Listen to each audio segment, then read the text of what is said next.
नमस्कार दोस्तों, मैं करणी प्रताप माँ करणी स्टेनो क्लासेज में आप सभी का हार्दिक स्वागत करता हूं। तो जैसा कि दोस्तों मैं आपके बीच रोजाना हाईकोर्ट स्पेशल डिक्टेशन लेकर आता हूं, सेम वैसी डिक्टेशन आज आपके बीच लेकर आया हूं, जिसमें कि 3 डिफरेंट पैराग्राफ है। तीनों का कंटेंट अलग अलग जगह से लिया गया है। तो दोस्तों वीडियो को लाइक, कमेंट और शेयर करना बिल्कुल भी ना भूलें।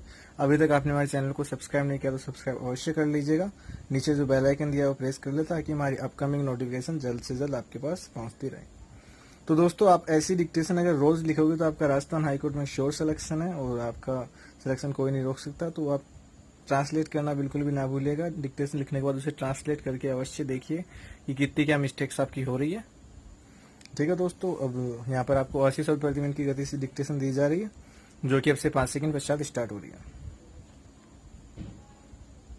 स्टार्ट। जयपुर में 6ठी कक्षा के एक छात्र ने जिला विधिक सेवा प्राधिकरण को पत्र लिखकर कहा है कि वह निजी स्कूल में पढ़ता था। फिर उसके पिता टैक्सी चलाते थे, जिसे लॉकडाउन में बने बुरे हालात में उन्हें बेचना पड़ा। विराम। ऐसे में घर की आय खत्म हो गई है। विराम। अब घर वालों के पास उसकी फीस देने के भी पैसे नहीं है। विराम।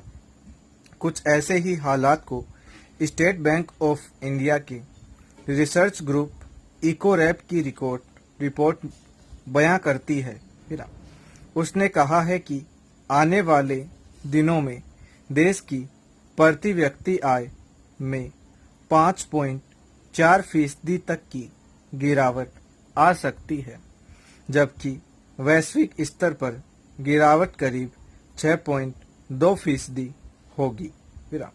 रिपोर्ट यह भी कहती है कि देश के 8 राज्यों और केंद्र शासित प्रदेशों में गिरावट का आंकड़ा दहाई के अंक में भी जा सकता है। इसका मतलब समझे तो साफ है कि आज एक बच्चे ने अपनी पीड़ा सार्वजनिक करते हुए घर की वित्तीय हालात को सबके सामने ला दिया है। ऐसे हालात बहुत तेजी के साथ और भी घरों के भीतर बनते जा रहे हैं। सभी के सामने आने वाले दिनों में घर चलाने की चुनौती तेजी के साथ खड़ी होने की आशंका बन गई है। दरअसल कोविड के दौर में पूरे देश और दुनिया की अर्थव्यवस्था बड़े नुकसान से गुजर रही है। यही वजह है कि देश की जीडीपी में भी 3.8% का नुकसान आंका जा रहा है। वैश्विक स्तर पर सकल घरेलू उत्पाद में 5.2% होने का अनुमान है। इसका सीधा असर आने वाले दिनों में प्रति व्यक्ति आय पर भी नजर आएगा। विराम पैरा।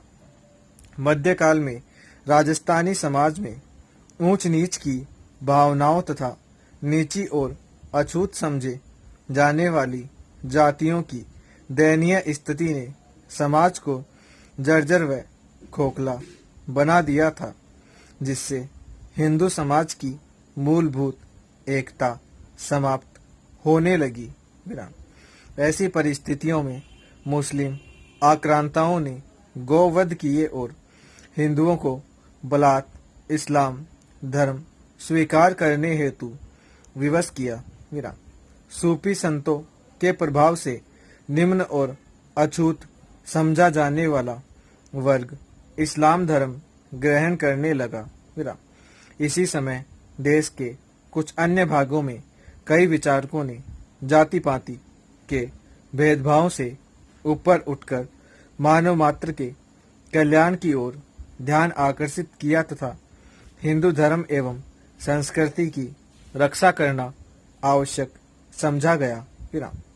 राजस्थान में गोगा जी, पाबू जी, तेजा जी, रामदेव जी, मल्लीनाथ जी आदि प्रमुख थे, जिन्हें जनता ने लोक देवता का रूप दे दिया और उनके बताए हुए मार्ग को अपनाया। विराम पैरा। वर्ष 1975 में जब आपातकाल लगाया गया तो उस समय एक आपातकाल पहले से चला आ रहा था। विराम। भारत पाकिस्तान के बीच 1971 की लड़ाई के कारण देश में आपातकाल की परिस्थितियां पहले से ही मौजूद थीं। विराम।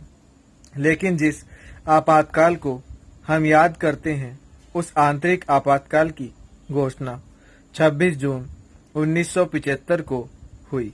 विराम। इस दिन सुबह 8 बजे प्रधानमंत्री इंदिरा गांधी ने देश को बताया कि किन कारणों से आपातकाल लगाना पड़ा है। विराम। यद्यपि आपातकाल लगाने का फैसला 25 जून को ही हो गया था, लेकिन मंत्रिमंडल की मंजूरी जरूरी थी। विराम। इसीलिए मंत्रिमंडल के सदस्यों को आनन फानन में सुबह 6 बजे प्रधानमंत्री के सफदरजंग रोड स्थित आवास पर बुलाया गया। विराम। इस बैठक में केवल स्वर्ण सिंह ने पूछा कि मैडम, इस फैसले की जरूरत क्या है, लेकिन उन्हें इसका उचित उत्तर नहीं दिया गया। विराम। आपातकाल लगने के बाद विपक्ष के नेताओं की गिरफ्तारियां शुरू हो गई। विराम। तो दोस्तों, आपको यहाँ पर इस डिक्टेशन में 3 पैरा दिए गए, तीनों का कंटेंट अलग अलग है। तो दोस्तों, डिक्टेशन आपने लिख लिए तो हमें कमेंट करके अवश्य बताएं कि हमारी डिक्टेशन से आपकी तैयारी कैसी क्या हो रही है। दोस्तों, कल मैं आपकी भी सेम ऐसी डिक्टेशन लेकर उपस्थित होता हूँ। बहुत बहुत धन्यवाद आपका हमारे चैनल पर बने रहने के लिए।